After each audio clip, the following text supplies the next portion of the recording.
नमस्कार मित्रों, नमस्कार परिजनों। आज की भावगंगा में उसके 82वें अंक में आपका स्वागत है। आज दिन भर यहाँ पर बादल रहा, कोहरा रहा और बहुत हल्की हल्की झीसा जिसे कहते हैं, हल्की हल्की बूंदें भी पड़ रही हैं, हवा तेज़ चल रही है। लेकिन भावगंगा का आनंद यही है कि थोड़ा खुले में हो। सूर्य के भले ही बादल हैं, लेकिन सूर्य का आभास तो है कि बादल के ऊपर सूरज है। तो ऐसे माहौल में ही करने में भावगंगा का आनंद रहता है। अन्यथा कमरे में घुटन भरे माहौल में तो होते ही रहते हैं बहुत सारे प्रोग्राम। आज के प्रोग्राम में भुवनेश्वर मिश्र जी ने 2 चर्चाएं लिख करके भेजी हैं, उनको पढ़ना चाहूँगा। पहला, उन्होंने जो भावगंगा में वो शामिल हुए थे रांची वाले अंक में, उसके बारे में लिखा है। और दूसरा, कल के ह्यूमन वैल्यूज़ का जो प्रोग्राम हुआ उसके बारे में लिखा है। वो दोनों आपके सामने रखता हूँ। और उसके बाद शिवशरण दास जी गोरखपुर यूनिवर्सिटी के प्रोफेसर रहे हैं साइंस फैकल्टी में। उनकी एक छोटी सी सोच या रचना या जो भी कह लीजिए, वो उन्होंने भेजा है, उसको आपके सामने रख रहा हूँ। उसमें अपना जो ओपिनियन है वो भी जोड़ूंगा। और अगर बारिश तेज़ होने लगेगी तो फिर हम लोगों की भावगंगा वहीं पर रोकनी पड़ेगी, क्योंकि सारा सामान शिफ्ट करना, सारे कैमरे शिफ्ट करना तो पॉसिबल नहीं होगा, और दोबारा शुरू करना भी पॉसिबल नहीं होगा। तो फिर वहाँ पर रोक देना पड़ेगा। लेकिन मुझे पूरा विश्वास है कि भावगंगा पूरी हो जाएगी। तो भुवनेश्वर जी लिख रहे हैं, आज रात 11 बजे अपने स्थान पर पहुंच गया। करीब 715 किलोमीटर खुद गाड़ी चलाकर। ये 2 तारीख की रात की बात है, 1 और 2 के बीच की रात की बात है। आज रात 11 बजे अपने स्थान पर पहुंच गया, करीब 715 किलोमीटर खुद गाड़ी चलाकर। अभी अभी सुन पाया हूं आज की भावगंगा। आपने मेरे भाव से गंगा के प्रवाह को आरंभ किया, उसके लिए आभारी हूँ। क्योंकि उनको वहाँ जहाँ जिस प्रोग्राम में हम लोग रांची में थे वहाँ नहीं सुन पाए थे, तो जा कर के उड़ीसा में अपने घर पहुँच कर के फिर उन्होंने सुना। उस दिन रांची में जो मैंने अपना भाव व्यक्त किया था उसे भी आज भी अभी सुन पाया। आपने उस दिन मुझसे पूछा कि आपकी लिखी किताबों में से सबसे ज़्यादा कौन सी किताब ने मुझे प्रभावित किया। उत्तर में win win win, the orphan way और अनुशासित इनकलाब कहा था। और अनुशासित इनकलाब में जो सबसे अच्छा शेर उन्हें पसंद है वो बता रहे हैं कि संवेदना ही वेद पुराण होती है, गौर से देखो वही बाइबिल और कुरान होती है। संवेदना ही वेद पुराण होती है, गौर से देखो वही बाइबिल और कुरान होती है। और जब रूह आत्मा पाक हो जाती है, पवित्र हो जाती है, वही यीशु राम और रहमान होती है, वही ईसा मसीह राम और रहमान होती है। इन्होंने क्षमा मांगा है कि इसमें बाइबल और यीशु को मैंने अपने भाव से लिखा है, जो ओरिजिनल शेर थे उसमें नहीं था। क्योंकि उन शेरों में कोशिश की जाती है कि दोनों लाइनों में वज़न बराबर रहे, शब्द और अक्षर बराबर रहें, तो इसलिए उसमें नहीं था। लेकिन भुवनेश्वर जी, आपको इसमें क्षमा मांगने की ज़रूरत नहीं है। आप पूरी तरह से स्वतंत्र हैं, शेरों में जो चाहें सो और जोड़ सकते हैं। अगर वही भाव है तो आपकी भावगंगा भी उसमें मिल सकती है। आखिर जो गंगा ज़मीन पर प्रवाहित हो रही है प्लेन्स में, आप सोचिए कि पहाड़ों से, हिमालय से उतरते समय उसमें कितनी कितनी धाराएं, पतली पतली गंगा की ओरिजिनल अलकनंदा, कहीं भागीरथी, कहीं कोई धाराएं सब मिलती हैं। और वही आगे चल कर के बाद में भावगंगा बनती। छोटी छोटी धाराओं को मिलकर ही भावगंगा बनना होता है या गंगा बनना होता है। तो बहुत खुशी की बात है कि उसमें आपने उसी को और स्ट्रेंथन करने के लिए, सशक्त बनाने के लिए और स्पष्ट करने के लिए जो जोड़े हैं वो बहुत अच्छे हैं, बहुत अद्भुत हैं। उसके लिए आपको बहुत साधुवाद। संवेदना ही वेद पुराण होती है, गौर से देखो वही संवेदना ही वेद पुराण होती है, गौर से देखो वही कुरान होती है। मैंने ऐसा लिखा था, उन्होंने लिखा संवेदना ही वेद पुराण होती है, गौर से देखो वही बाइबल और कुरान होती है। बहुत बढ़िया। फिर और जब रूह पाक हो जाती है वही राम और वही रहमान होती है। आपने कर दिया, वही यीशु राम और रहमान होती है। बहुत सुंदर भाव को आपने और समृद्ध कर दिया। बहुत बहुत धन्यवाद। फिर आपने कल के ह्यूमन वैल्यूज़ के समय, चर्चा के समय मैंने जो एक अंत में प्रश्न सब लोगों के ऊपर छोड़ा था कि आप ये सोचिए कि मनुष्य दूसरे मनुष्यों को क्या देता है, मनुष्य जाति को क्या देता है। वो अपना उसका ओरिजिनल हो, कहीं से उठाया और कहीं दे दिया, उसको देना नहीं कहेंगे। जो अपने से सेल्फ जनरेट करके जो देता हो, क्योंकि दूसरी जीव जंतु वनस्पतियों को तो मनुष्य दे भी रहा है।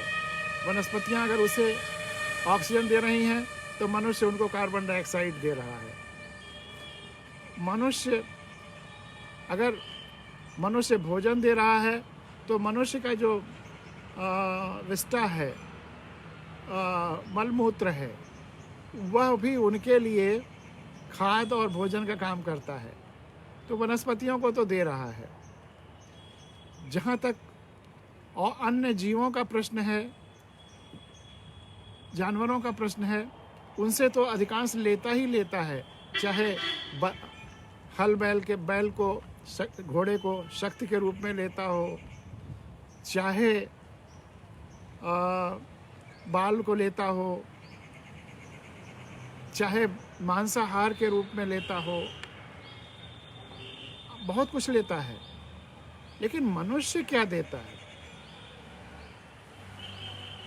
मनुष्य खुद अपने से, मान लीजिए यही चीज़ें जो हमको वनस्पतियों या जीवों से मिली और हमने किसी को दे दिया, तो वह तो हमने एक तरह से खुद अपना जनरेट करके नहीं दिया, वह तो कहीं और से जनरेटेड था और हमने दे दिया।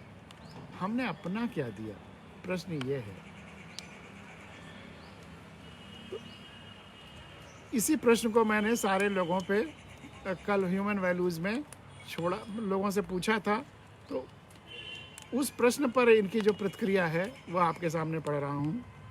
आज मानव मूल्यों के मंच से आखिर में बहुत ही सही सवाल आपने किया है। हम मानव धर्म, मानव के लिए धरती, वनस्पतियों, नदियों, पर्यावरण और जीव जंतुओं आदि के लिए किस स्तर तक निभा रहे हैं या निभाना चाहिए। ईश्वर की कृपा से, जैसा कि रांची में से प्रसारित भावगंगा में मैंने कहा भी था कि हम 5 भाई हैं। ग्रेनाइट के काम से आप अपने साथ कुछ लोगों को रोजगार देने का काम किया है। वह पत्थर यूं ही पड़ा था, आज सैकड़ों लोगों का जीवन यापन हो रहा है। हम अपनी छतों पर कुछ फलदार वृक्ष लगा सकते हैं, तालाब बना सकते हैं।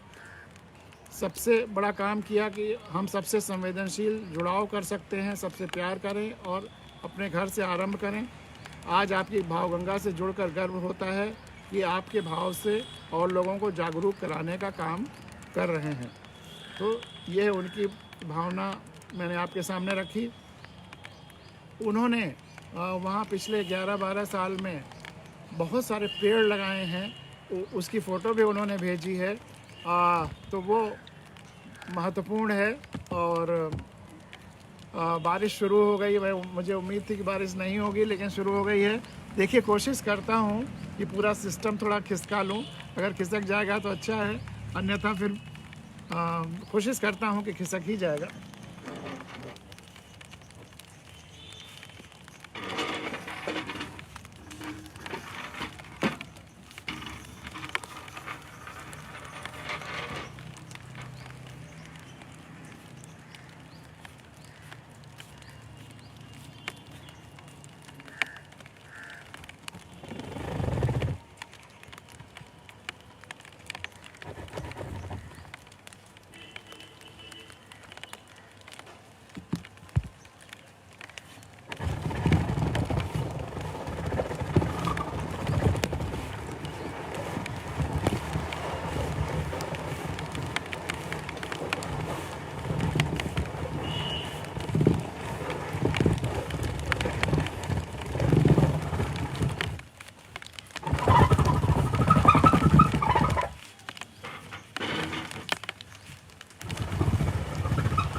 चलिए, इस बारिश में भी हम लोगों ने अपने स्टूडियो को शिफ्ट कर लिया और प्रोग्राम फिर से शुरू होने जा रहा है। उसके आगे जहाँ तक अब तक हम लोग पहुँच चुके थे, तो ये अपना मोबाइल स्टूडियो है जो ज़रूरत पड़ने पर सरकाया भी जा सकता है इधर से उधर, और ज़्यादा कुछ डिस्टरबेंस नहीं हुआ। ये भी अपने में एक उपलब्धि है। और जैसा मैंने कहा था कि शिवशरण दास जी ने जो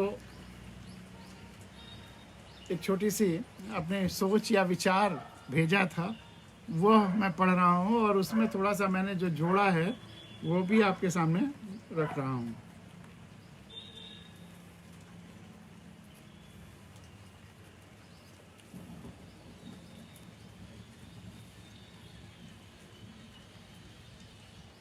शिवशरण दास जी गोरखपुर यूनिवर्सिटी में प्रोफेसर रहे हैं फिज़िक्स के, तो और बड़े सही सोच के हैं। आजकल जो अंधभक्ति होती है वो नहीं, अपने अंदर की जो ऊर्जा है, अपने अंदर की जो रोशनी है, बुद्ध का अप दीपो भव वाला, खुली आंखों से सोचते हैं, खुले विचार रखते हैं, अफवाह या सुनी सुनाई बातों पर विश्वास नहीं करते हैं।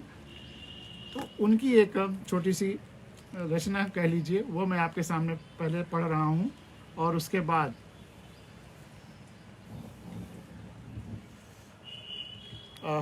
उस पर थोड़ी सी मेरी जो छोटी सी टिप्पणी है वो रखेंगे। किसी ने प्रश्न किया,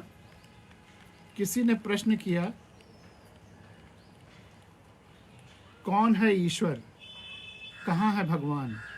किसी ने प्रश्न किया, कौन है ईश्वर, कहाँ है भगवान। मात्र यह कल्पना है जिसे सदियों से हम प्रतिदिन पूछते चले आ रहे हैं। प्रश्नवाचक चिन्ह लगाया उन्होंने। किसी ने प्रश्न किया, कौन है ईश्वर, कहाँ है भगवान। मात्र यह कल्पना है जिसे सदियों से हम प्रतिदिन पूछते चले आ रहे हैं। अब आगे वो लिखते हैं, नहीं ऐसा नहीं है, नहीं ऐसा नहीं है। ईश्वर सर्वत्र विद्यमान है, ईश्वर सर्वत्र विद्यमान है। प्रकृति के कण कण में, उन सभी वृक्षों में जो हरे हैं, आपके सामने जो दिख रहे हैं, उन कलियों में, उन फूलों में, अदृश्य हवाओं में। आज खूब तेज हवा चल रही थी, बारिश अभी हुई तो थोड़ी धीमी हुई। प्रकृति के कण कण में, उन सभी वृक्षों में जो हरे हैं, उन कलियों में, उन फूलों में, अदृश्य हवाओं में, ऊंचे पहाड़ों में, बहती नदियों की तरंगों में, समुद्र की विशाल लहरों में, हमारी हर सांस में, हमारे प्राण में, हमारी आत्मा में। ईश्वर के बोल हम प्रतिदिन सुनते हैं, ईश्वर के बोल हम प्रतिदिन सुनते हैं।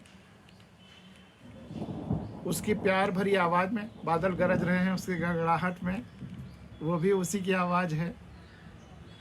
और बड़ी खुशी की बात है कि आज हम लोगों की जो भाव गंगा है, इसमें आकाश से बारिश, आकाश की बूंदों की गंगा भी शामिल हो रही है। तो यह बहुत अच्छा संगम है आज का प्रोग्राम। तो ईश्वर सर्वत्र विद्यमान है, प्रकृति के कण कण में, उन सभी वृक्षों में जो हरे हैं, उन कलियों में, उन फूलों में, अदृश्य हवाओं में, ऊंचे पहाड़ों में, बहती नदियों की तरंगों में, समुद्र की विशाल लहरों में, हमारी हर सांस में, हमारे प्राण में, हमारी आत्मा में। ईश्वर के बोल हम प्रतिदिन सुनते हैं, उसकी प्यार भरी आवाज़ में, चिड़ियों की चहचहाहट में, कोयल की कूक में, तेज हवाओं की सरसराहट में, तेज हवाओं की सरसराहट में, उसकी क्रोध भरी आवाज़, बादलों के गर्जन में। देखिए, उसका एग्जाम्पल भी प्रकृति दे रही है। उसे पता है कि हम शिवशरण दास जी की वो रचना सुनाने जा रहे हैं, तो उसका डिमॉन्स्ट्रेशन प्रकृति भी कर रही है। इन बूंदों में भी अपना स्वरूप ईश्वर दिखा रहा है, और उस क्रोध वाले गर्जन में, कि उसमें भी गर्जन भी कर सकता है अगर कोई कुछ गलत करेगा, कहेगा, या लोगों की भलाई के लिए। उसकी क्रोध भरी आवाज़ बादलों की गर्जन में, कौंधती बिजली की कड़क में। आचार्य रजनीश कहते हैं, उन्हीं की रचना का आगे वाला हिस्सा है। आचार्य रजनीश कहते हैं, ईश्वर की इन आवाज़ों से गीता और कुरान, वेद और पुराण के श्लोक भी फीके पड़ जाते हैं। आचार्य रजनीश कहते हैं, ईश्वर की इन आवाज़ों से गीता और कुरान, वेद और पुराण के श्लोक भी फीके पड़ जाते हैं। वही बात जो अभी भुवनेश्वर जी कह रहे थे, जो मेरी लाइन संवेदना ही वेद और कुरान होती है, वही राम रहमान होती है। तो राम रहमान, वेद, कुरान, ये सब मनुष्य की जो संवेदना है, जो जुड़ाव है, समष्टि की एक रूपता का भाव है, जो मैं बार बार कहता हूँ कि यह पूरा ब्रह्मांड, काल, समय, सृष्टि सब एक विराट जीवंत शरीर है और हम उसके जीवंत अंग हैं। जब हम उसके जीवंत अंग हैं तो फिर उससे बड़ा क्या होगा। वेद कुरान तो सब उसकी किताबें हैं जिसके बारे में उसकी तरफ इशारा किया गया है, और वह एक स्थूल हो गए हैं समय के प्रवाह में, लेकिन जो जीवंत है सब कुछ चारों तरफ, वह सबसे बड़ा प्रतीक है ईश्वर का। उसी की तरफ शिवशरण जी इशारा कर रहे हैं, उसी की तरफ रजनीश भी इशारा कर रहे हैं। आचार्य रजनीश कहते हैं, ईश्वर की इन आवाज़ों से गीता और कुरान, वेद और पुराण के श्लोक भी फीके पड़ जाते हैं। ईश्वर एक काव्य है, एक संगीत है, और हमें मात्र अनुभव करने की आवश्यकता है। हमारे चारों तरफ हो रहा है, हमें बस मात्र अनुभव करने की आवश्यकता है। सच है, ऐसे ईश्वर को जानने के लिए, सच है, ऐसे ईश्वर को जानने के लिए प्रकृति से प्यार करना पड़ेगा। इसीलिए भावगंगा प्रकृति के बीच में आकर के ही बहाने की इच्छा होती है, क्योंकि यहाँ वो प्यार बरसता रहता है, पेड़ों से भी, आकाश से ही, सूरज से भी, हवाओं से भी, खुलेपन से भी। ऐसे ईश्वर को जानने के लिए प्रकृति से प्यार करना होगा, उसके पास जाना होगा, उसकी आगोश में कुछ पल गुजारने होंगे।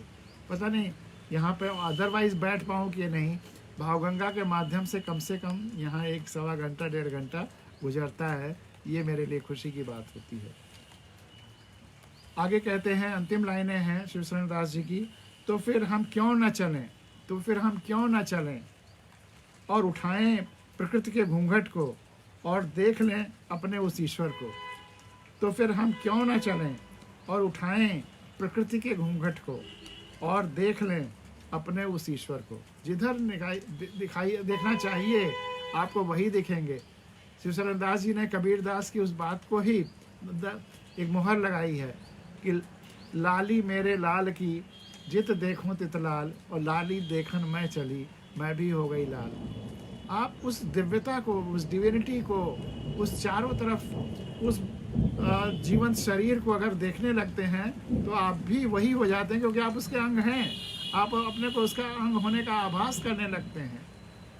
यह हाथ, ये शरीर को जैसे ही एहसास करता है कि ये इसका अंग है, जुड़ा हुआ है, यही है, इस हाथ का नाम भी गिरीश ही होगा, आपके हाथ का नाम भी वही होगा जो आपका नाम है। तो फिर हम क्यों न चलें और उठाएं प्रकृति के घूंघट को और देख लें अपने उस ईश्वर को। अंधेरी रात जब तारों की झिलमिलाहट से भर उठती है तो जैसे ऐसे लगता है जैसे ईश्वर ही असंख्य तारों में चमक रहा हो। यह आपके विचार थे, बहुत सुंदर विचार, और उसके साथ उन्होंने शुभकामनाएं सबको दी हैं। आज का दिन आप सबके लिए आनंद से भरपूर हो। मैंने उनको जो थोड़ा सा और आगे थोड़ा जोड़ा है वो आपके सामने रखता हूँ। बहुत सुंदर लिखा है आपने शिवशरण दास जी, लेकिन अक्सर जो प्रश्न उठाए जाते हैं, कौन है ईश्वर, कहाँ है भगवान, कौन है ईश्वर, कहाँ है भगवान, ये जब प्रश्न कोई उठाता है तो उन लोगों से उठाता है, ख़ास तौर से वह प्रश्न उस संदर्भ में किया जाता है जब मूर्तियों को ही लोग भगवान समझ लेते हैं, मूर्तियों को जिन्हें भी पूजते हैं और केवल वहीं सीमित होकर पूजते हैं, उसी को तक ईश्वर मान लेते हैं, उनसे ये प्रश्न किया जाता है कहाँ है आपका भगवान, कहाँ है वो ईश्वर।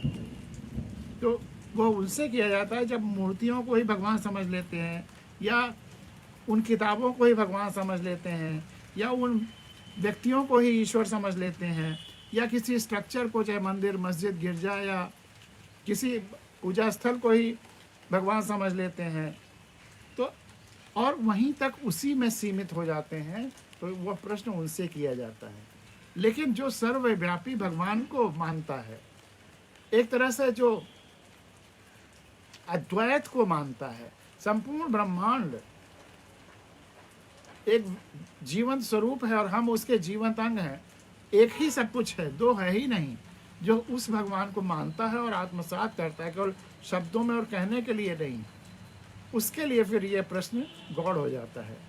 ये प्रश्न उन्हीं से है जो केवल मूर्तियों को या मंदिर को या मस्जिद को या गिरजा को या एक किताब को या कुछ व्यक्तियों को पूज लेते हैं और वहीं तक उनकी पूजा समाप्त हो जाती है या ईश्वर का कॉन्सेप्ट समाप्त हो जाता है। मेरी उस गज़ल का वो शेर याद करिए कि महज मूर्तियाँ दीवारें रह जाती हैं, वे मूर्तियाँ जिनको हम पूजते हैं, महज दीवारें रह जाती हैं वो मूर्तियाँ जिन्हें हम पूजते हैं, यदि उनसे होकर पूरा ब्रह्मांड, पूरी कायनात होती दिखाई नहीं है। अगर आप मूर्ति को ही ईश्वर समझ के उसके आगे पीछे कुछ नहीं देखते, सोचते हैं, तो फिर बात पूरी नहीं हुई। अगर वह मूर्तियाँ माध्यम बनती हैं, खिड़की बनती हैं, जिनसे आपको पूरी कायनात से जुड़ाव हो जाता है, वो उसके रियल केवल सिंबल्स हैं, बाकी पूरी कायनात से आप जुड़ाव महसूस करते हैं उसके माध्यम से, तभी आपकी वो पूजा, वो मूर्ति, वह ईश्वरत्व का एहसास वहाँ आप कर पाएंगे। तो ये चर्चाएं थीं जो शिव शरण दास जी के माध्यम से हुई, और बड़ी खुशी है कि वो भावगंगा रेगुलर सुनते रहते हैं। और अब उन्होंने कहा कि वो मुझसे इजाज़त मांग रहे थे कि अगर आपकी इजाज़त हो तो और मित्रों को भी इसको जोड़ूं, इसको भेजूं, इसको फॉरवर्ड करूं या आगे बढ़ाऊं। तो मैंने कहा अरे या जब भावगंगा आप तक पहुंच गई तो फिर आपकी है, मेरी नहीं है। मेरा वहां तक है जहां तक यहाँ से शुरू हुई, लेकिन फिर अब आपकी उद्धारा उसमें मिली और एक नई संगम के साथ नई भावगंगा बन जाएगी। तो इसलिए मुझसे पूछने की ज़रूरत नहीं कि आप तक पहुंच गई तो आप क्या करिए, आपको जो करना हो करिए, फिर ये आपकी भावगंगा है। और इसी के साथ एक गज़ल के कुछ शेर की चर्चा करके और आज की भावगंगा जो वास्तव में आकाशीय भावगंगा और हम सब की भावगंगा का एक संगम है, इस संगम तट पर कुछ शेर आपके सामने रखता हूँ। आज की भावगंगा अद्भुत है और मुझे विश्वास नहीं था कि बारिश होने लगी तो पूरा सिस्टम बिना डिस्टर्ब हुए शिफ्ट हो जाएगा, लेकिन ईश्वर कृपा है कि वो हो गया। तो रोशनी के पास सिर्फ रोशनी नहीं होती, रोशनी के पास सिर्फ रोशनी नहीं होती, रोशनी कहीं से भी आ रही है। और रोशनी भौतिक हो, मानसिक हो, आध्यात्मिक हो, बुद्ध की अपदीपो भाव वाली हो, कहीं किसी भी प्रकार की रोशनी हो, रोशनी के पास सिर्फ रोशनी नहीं होती। उसके पास क्या क्या होती है? गर्मी, राह, जागरण, ध्वनि की कमी नहीं होती। अभी आपने रोशनी की ध्वनि सुनी, बिजली जब कड़कती है तो उसके साथ ध्वनि भी आती है। रोशनी के पास सिर्फ रोशनी नहीं होती, गर्मी, राह, लोगों को राह भी दिख जाता है रोशनी में, जागरण, ध्वनि की कमी नहीं होती। जो लोग सोए पड़े हैं या अंधविश्वासों के नींद में पड़े हैं, अगर रोशनी उन्हें हो जाए ज्ञान की, सत्य की, तो फिर उनका जागरण शुरू हो जाता है। रोशनी के पास सिर्फ रोशनी नहीं होती, गर्मी, राह, जागरण और ध्वनि की कमी नहीं होती। रोशनी के पास सिर्फ रोशनी नहीं होती। प्यार भरे लफ्ज़ों से बड़ी कोई चीज़ मरहमी नहीं होती। प्यार भरे लफ्ज़ों से बड़ी कोई चीज़ मरहमी नहीं होती, और संवेदना से बढ़कर कोई संजीवनी नहीं होती। संवेदना से बढ़कर कोई संजीवनी नहीं होती। संवेदना दूसरे की वेदना को जब हम अपनी वेदना समान समझते हैं। प्यार भरे लफ्ज़ों से बड़ी कोई चीज़ मरहमी नहीं होती, संवेदना से बढ़कर कोई संजीवनी नहीं होती। लेकिन संवेदना का कोई केवल मतलब ये नहीं है, और प्यार भरे लफ्ज़ों का मतलब ये नहीं है कि अगर कोई कुछ गलत कर रहा हो तो आप उसके टोकेंगे नहीं, उसको सुधारेंगे नहीं, उसको सही राह पे लाने की कोशिश नहीं करेंगे। उसमें कहीं कहीं एज ए पेरेंट आप या एज ए टीचर कभी कठोर शब्द का भी इस्तेमाल कर सकते हैं। वो भी मरहमी प्यार से भरा हुआ है, वो लफ्ज़ बड़े कठोर कहा गया हो। तो प्यार भरे लफ्ज़ों से बड़ी कोई चीज़ मरहमी नहीं होती, संवेदना से बढ़कर कोई संजीवनी नहीं होती। कठोरता में भी वो जो प्यार भरा होता है वो महत्वपूर्ण है। कबीर का वो दोहा याद करिए, जो टीचर्स के लिए और पेरेंट्स के लिए और फैमिली के लिए बहुत ज़रूरी है। सबसे बड़ा सूत्र है वो कि गुरु कुम्हार शिष्य कुंभ है, गढ़ी गढ़ी काढ़े खोट। परिवार चलाने के लिए, संस्कार देने के लिए टीचर्स को, फैमिली मेंबर्स को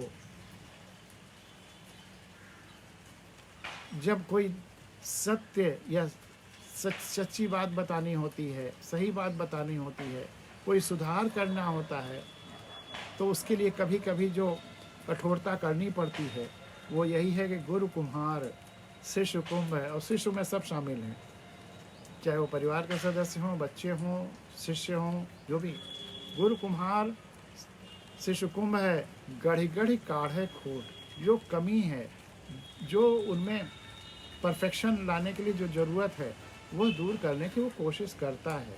लेकिन कैसे, चाक जब घूमता है और बाहर से थपथपाता है कुंभ को, घड़े को, तो अंदर भी हाथ दिए रहता है, और जो भी चोट देता है वह अपने ही हाथ के उसी के ठीक नीचे अपने हाथ लगाए रहता है और उसी पे चोट पड़ती है।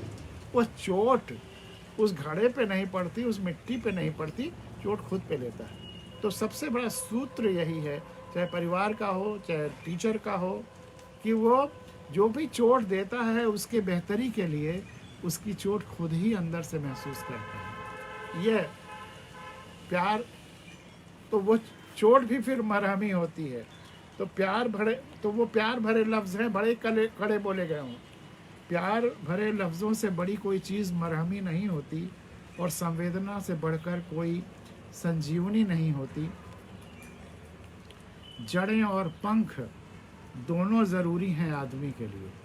जड़ें और पंख दोनों ज़रूरी हैं आदमी के लिए। जो आकाश समेटे बैठे हैं, पाँव तले जमी नहीं होती। जिन्होंने आकाश समेट लिया है, लेकिन अगर जड़ें नहीं हैं, पाँव तले ज़मीन नहीं है, तो सोचिए उनकी त्रिशंकु वाली हालत हो जाती है।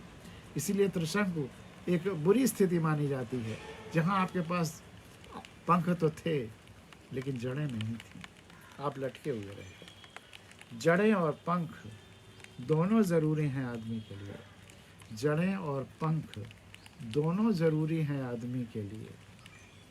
जो आकाश समेटे बैठे हैं, पाँव तले जमी नहीं होती।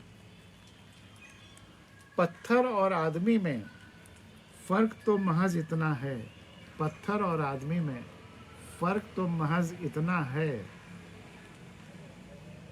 पत्थर की आँखों व सीनों में नमी नहीं होती।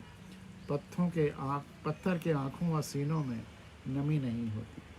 पत्थर और आदमी में फ़र्क तो महज इतना है, पत्थर के आँखों व सीनों में नमी नहीं होती। सिर्फ आनंद ही ज़िंदगी का मकसद नहीं है।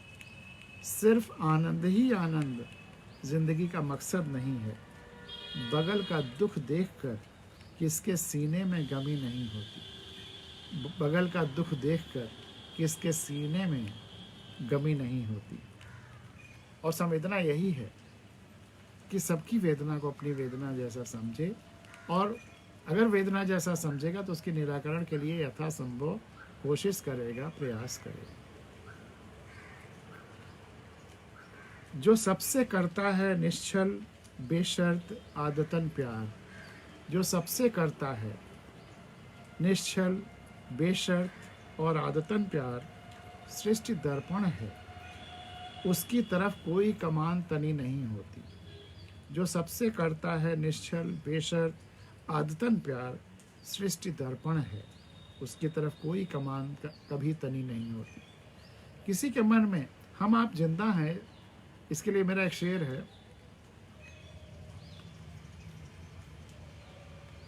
कि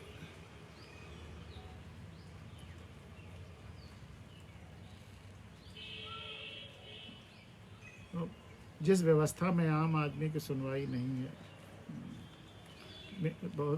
मेरे शहर में रहते हैं बेहद शरीफ लोग, मगर विरोधाभासों में उलझे हुए हैं लोग। जब तक इन्हें कोई मारना चाहता नहीं, जब तक इन्हें कोई मारना चाहता नहीं, तभी तक तो जिंदा हैं मेरे शहर के लोग। हम सब अगर जिंदा हैं तो इसलिए नहीं कि हम बहुत शक्तिशाली हैं या व्यवस्था हमको प्रोटेक्ट कर रही है, केवल इसलिए जिंदा है कि किसी के मन में आज तक ये इच्छा पैदा नहीं हुई कि इनको मार दिया जाए, इसीलिए हम जिंदा हैं। तो वही भाव हमारे आचरण में या हमारे व्यवहार में या हमारे चाल चलन में, हमारे पर्सनालिटी में, हमारे सच्चाई में कोई ऐसी कमी नहीं आई जिसकी वजह से किसी के मन में ये इच्छा हो कि इसको सजा दिया जाए या इसको मारा जाए। तो जब सबसे करता है निश्चल बेशर्त आदतन प्यार, सृष्टि दर्पण है। सृष्टि दर्पण हर आदमी पहचानता है, वो आपकी सही छवि वो देखता है। सृष्टि दर्पण है, उसकी तरफ कोई कमान तनी नहीं होती। और सबसे करता, सबसे जुड़ाव जो करता है महसूस और रखता है ध्यान, सबसे जुड़ाव जो करता है महसूस और रखता है ध्यान, जीवन में उसे किसी चीज़ की कोई कमी नहीं होती। सबसे जुड़ाव जो करता है महसूस और रखता है ध्यान, जीवन में उसे किसी चीज़ की कमी महसूस नहीं होती। और यदि मन विचार कर्म व शब्द में एक रूपता हो, यदि मन विचार कर्म व शब्द में एक रूपता हो, तो फिर संवादों में गलत फहमी नहीं होती, तो फिर संवादों में गलत फहमी नहीं होती। यदि मन विचार कर्म व शब्द में एक रूपता हो, तो फिर संवादों में गलत फहमी नहीं होती। और सभी तो यहाँ रहबरी का चोंगा पहने हैं। रहबरी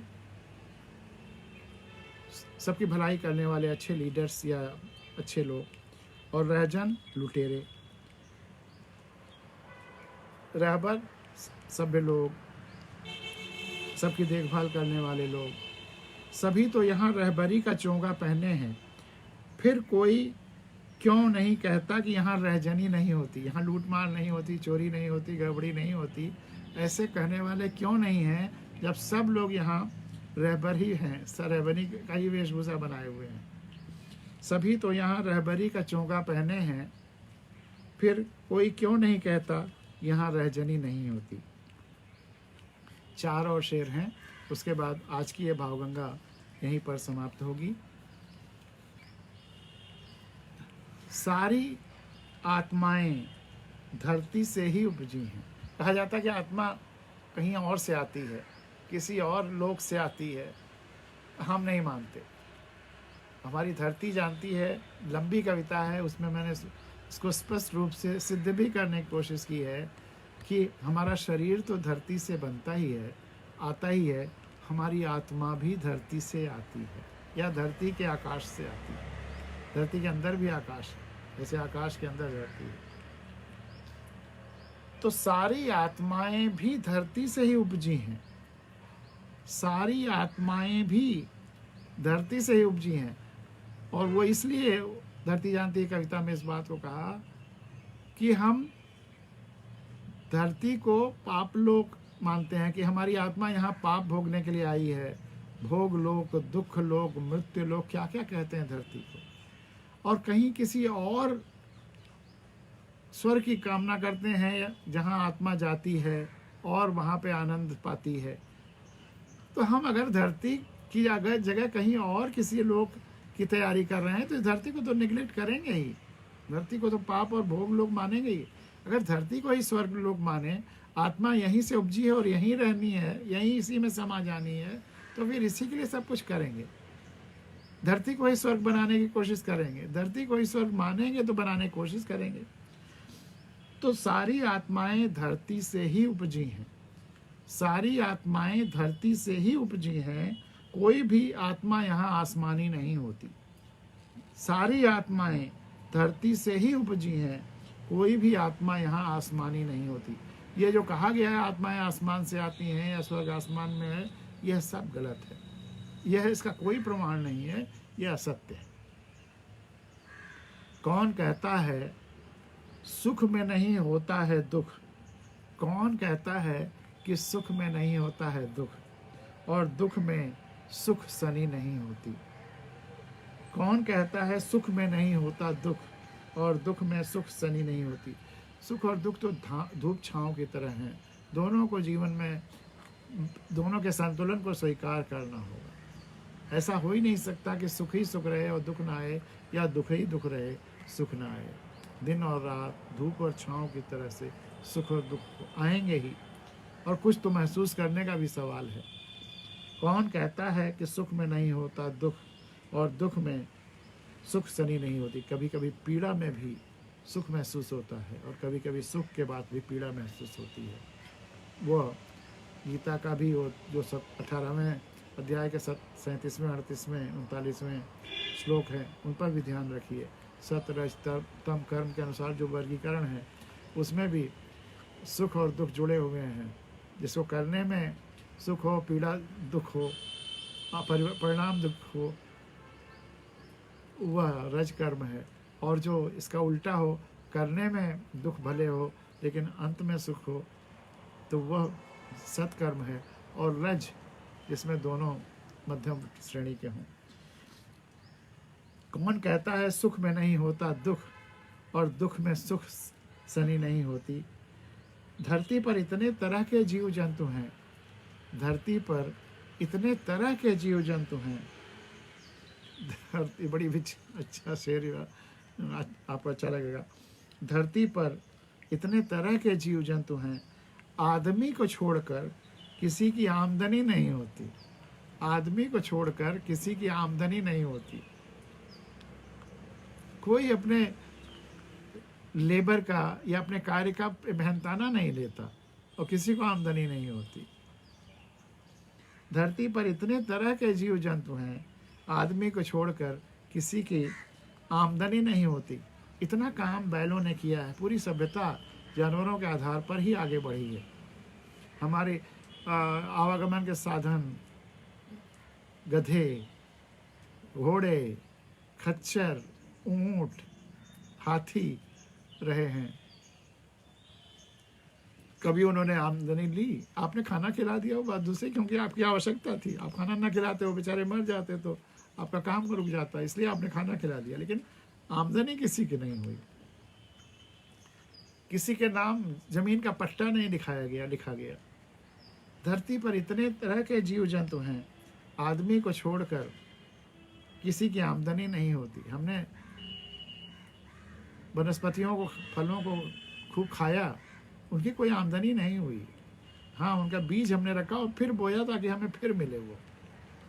धरती पर इतने तरह के जीव जंतु हैं, आदमी को छोड़कर किसी की आमदनी नहीं होती। और अंतिम शेर, हर कोई इतना अच्छा और दैवीय लगता है अंदर से। बाहरी आवरण में आप कुछ भी करिए,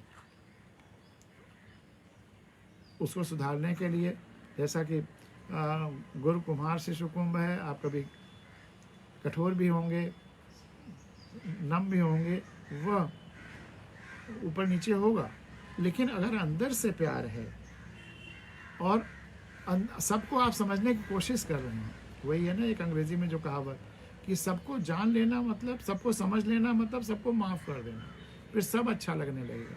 फिर आपको वह भाव आएगा कि संपूर्ण ब्रह्मांड एक विराट जीवंत शरीर है और हम उसके जीवंत अंग हैं, तो जो कुछ है सब उसी का अंग तो है। हाँ, अंग को कभी कभी इधर उधर सरकाना पड़ सकता है, हटाना पड़ सकता है, दबाना पड़ सकता है, लेकिन इसका मतलब यह नहीं कि वो संवेदना चली गई है। वो संवेदना वाला रिश्ता तो है ही, सबसे है। और अगर संवेदना वाला रिश्ता रहेगा तो गांधी जी वाली वो बात कि हम पाप से, गड़बड़ कामों से, बुराइयों से नफरत करेंगे, पापी से नहीं। अगर जो गलत वो काम कर रहा है उसको पापी शब्द भी क्यों कहें, जिससे वो गलत काम हो रहा है उससे नफरत नहीं करेंगे, उससे तो प्यार ही करेंगे। वह तो उस विराट शरीर का एक हिस्सा वो भी है, तो उससे उसी रिश्ते को महसूस करेंगे, उससे संवेदना महसूस करेंगे। हम केवल जो गलत चीज़ें हो रही हैं उसका विरोध करेंगे, लेकिन किसी व्यक्ति का विरोध नहीं करेंगे। हर कोई इतना अच्छा और दैवीय लगता है, आखिरी शेर, हर कोई इतना अच्छा और दैवीय लगता है, अब तो सपने में भी किसी से दुश्मनी नहीं होती। हर कोई इतना अच्छा और दैवीय लगता है, हर कोई इतना अच्छा और दैवीय लगता है, अब तो सपने में भी किसी से दुश्मनी नहीं होती। रोशनी के पास सिर्फ रोशनी नहीं होती, गर्मी, राह, जागरण, ध्वनि की कमी नहीं होती। प्यार से भरे लफ्ज़ों से बड़ी कोई चीज़ मरहमी नहीं होती। संवेदना से बढ़कर कोई संजीवनी नहीं होती। जड़ें और पंख दोनों ज़रूरी हैं आदमी के लिए, जो आकाश समेटे बैठे हैं, पाँव तले जमी नहीं होती। सिर्फ आनंद ही ज़िंदगी का मकसद नहीं है, सिर्फ आनंद ही ज़िंदगी का मकसद नहीं है। बगल का दुख देखकर किसके सीने में गमी नहीं होती। और जो सबसे करता है निश्चल बेशर्त आदतन प्यार, सृष्टि दर्पण है, उसकी तरफ कोई कमान तनी नहीं होती। सबसे जुड़ाव जो करता है महसूस, रखता है ध्यान, जीवन में उसे किसी चीज़ की कमी नहीं होती। यदि मन, विचार, कर्म व शब्द में एक रूपता हो तो फिर संवादों में गलतफहमी नहीं होती। सभी तो यहाँ रहबरी का चोंगा पहने हैं, फिर यहाँ कोई क्यों नहीं कहता कि यहाँ रहजनी नहीं होती। सारी आत्माएं धरती से ही उपजी हैं, कोई भी आत्मा यहाँ आसमानी नहीं होती। कौन कहता है सुख में नहीं होता दुख, कौन कहता है सुख में नहीं होता दुख, और दुख में सुख सनी नहीं होती। धरती पर इतने तरह के जीव जंतु हैं, आदमी को छोड़कर किसी की आमदनी नहीं होती। हर कोई इतना अच्छा और दैवीय लगता है, अब तो सपने में भी किसी से दुश्मनी नहीं होती। तो ये रहा आज की भावगंगा का 82वां 82nd अंक। और बहुत बहुत धन्यवाद जिस तरह से आप इसको सुनते हैं। आज का समय निश्चित नहीं रहता है, फिर भी सुनते हैं, इसमें लाइक करते हैं, फॉरवर्ड करते हैं, सब्सक्राइब यूट्यूब पे करते हैं और कराते हैं, जिसकी वजह से संख्या निरंतर बढ़ती चली जा रही है। और जैसा कि मैंने शिव शरण दास जी को कहा कि इसके लिए मुझसे इजाज़त लेने की या पूछने की ज़रूरत नहीं है।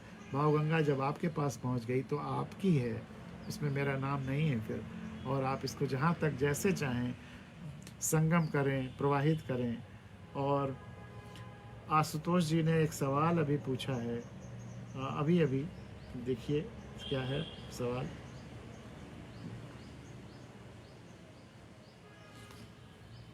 आशुतोष जी ने सवाल किया है, आदरणीय सर, आपके भावगंगा के पिछले अंक में आपने कहा था कि भीष्म चुप थे जब द्रौपदी का चीरहरण हो रहा था। आपने कहा हमें भीष्म नहीं विदुर बनना चाहिए। यह सब देख विदुर ने पलायन कर लिया था, लेकिन सर अन्याय देखकर पलायन क्यों? बहुत अच्छा सवाल पूछा है कि फिर अन्याय देखकर पलायन क्यों।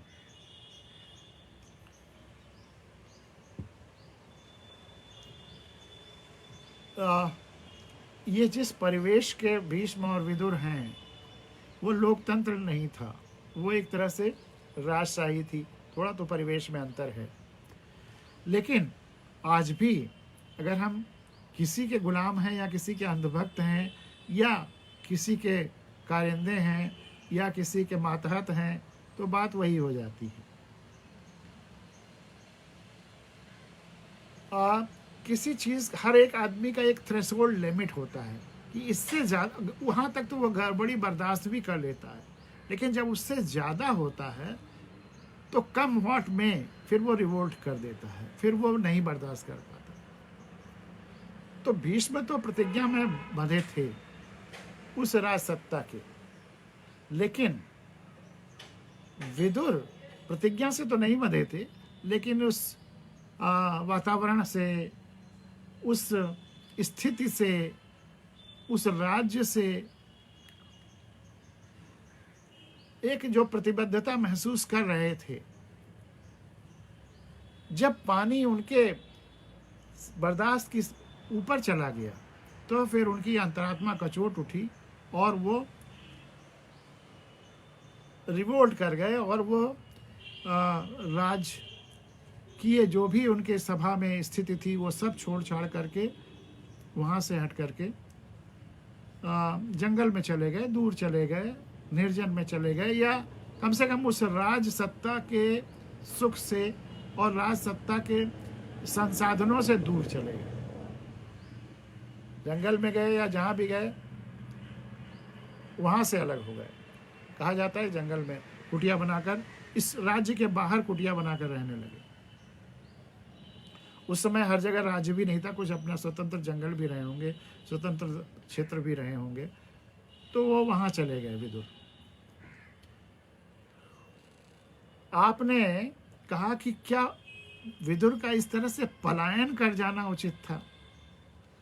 अभी तक उनके रहने से व्यवस्था को जो शक्ति मिल रही थी वह शक्ति तो छीण हुई है, वह उन्होंने माइनस कर लिया। वो सलाहकार थे, जो दो मुख्य सलाहकार थे, उसमें एक विदुर ही थे और एक भीष्म थे, तो एक प्रमुख सलाहकार थे। लेकिन जब उनकी सलाह भी नहीं मानी जा रही थी और गलत चीज़ें हो रही थी तो फिर वो विदुर यहाँ रहते हुए भी सही सलाह देने की कोशिश करते थे, लेकिन नहीं माना गया तो उन्होंने छोड़ दिया, राज्य और व्यवस्था छोड़ करके अलग हो गए। अब आपका प्रश्न ये है कि क्या पलायन करना उचित था? विदुर ने पलायन नहीं किया। वह जो सुख सुविधा या उस जो ऑब्लिगेशंस थे वो छोड़ दिए, अब उनके स्वतंत्र हो गए। लेकिन अब वह अपनी स्वतंत्रता में इस व्यवस्था को बदलने की कोशिश भी कर रहे थे। वह सेनापति नहीं थे तो युद्ध में आकर के लड़ नहीं सकते थे। महाभारत के युद्ध में अपोजिट साइड से युद्ध नहीं कर सकते थे। वो विचारक थे, वह संवेदनशील व्यवस्थापक थे, वह सत्य कहने वाले सलाहकार थे, वह सब गुण थे। कृष्ण उनसे सलाह लेने जाते थे। कृष्ण विदुर के घर गए थे, विदुर की कुटिया में, इसीलिए कि उनसे शक्ति और सलाह लेने के लिए, सद्विचार लेने के लिए, कैसे सत्य की विजय हो, इसके लिए। तो वह सलाह अब इधर न दे करके सत्य की तरफ, जिधर वो चाहते थे उधर के लिए दे रहे थे, अपनी शुभकामनाएं दे रहे थे। उनके और भी जो भी शक्ति रही होगी वह कर रहे थे। उन्होंने पलायन नहीं किया था, यथासंभव सत्य की स्थापना के लिए कार्य कर रहे थे। जंगल चले जाना पलायन नहीं होता, या किसी शहर को छोड़ करके कहीं और चले जाना यह पलायन नहीं है। आप वहाँ रह करके अगर ये मानते हैं कि वहाँ रह करके हम और बेहतर कर सकते हैं, ज़्यादा सशक्त हो सकते हैं, तो वह, जैसे लोग वानप्रस्थ और संन्यास लेते थे, तो वानप्रस्थ और संन्यास का मतलब भी पलायन नहीं होता। उसका मतलब होता है वानप्रस्थ का और संन्यास का कि हमारे अंदर जो शक्तियाँ हैं उनको पहचान करके और उनको समस्त सृष्टि के और विश्व के और धरती के कल्याण के लिए लगाना, उसी के लिए विदुर गए थे। वो पलायन नहीं था, पलायन किसी तरह से नहीं था। वह केवल धृतराष्ट्र की सभा और धृतराष्ट्र का जो सलाहकार वाला रोल रहा होगा, या मंत्रणा वाला रोल रहा होगा, वह छोड़ा था। और जाहिर सी बात है कि जब वो छोड़ेंगे तो हो सकता है कि उनको छोटा मोटा कोई राष्ट्रीय आवास रहा हो, वो छोड़ दिया हो, वो अपना अपनी तरह से अब रहने के लिए चले गए। लेकिन वह सत्य की विजय के लिए जीवन पर्यंत कार्य करते रहे, और शायद इसीलिए महाभारत में जो सफलता मिली है, कृष्ण तो एक सिंबल हैं, लेकिन जितने लोग हैं सब उनके साथ रहे हैं और वो जीत हुई है। बुराई की जीत हुई है, अच्छाई की विजय हुई है, असत्य की हार हुई है, सत्य की विजय हुई है, लोभ और तृष्णा की हार हुई है, सबके कल्याण की विजय हुई है। तो इसी के साथ आज की ये भावगंगा यहाँ समाप्त होती है। और वास्तव में आज की भावगंगा, खूब बारिश भी बीच में होने लगी, सब कुछ भीग भाग गया, लेकिन कैमरा और ये टेबल का आधा हिस्सा बचा रहा। तो आकाशीय गंगा और हम लोग सबकी भावगंगा, इन दोनों का आज विचित्र संगम रहा। एक बार और हुआ था। तो इस संगम से आप सबको प्रणाम करता हुआ, और आपका दिन आज का शुभ हो। कल फिर मिलेंगे 83वें अंक में। बहुत बहुत धन्यवाद।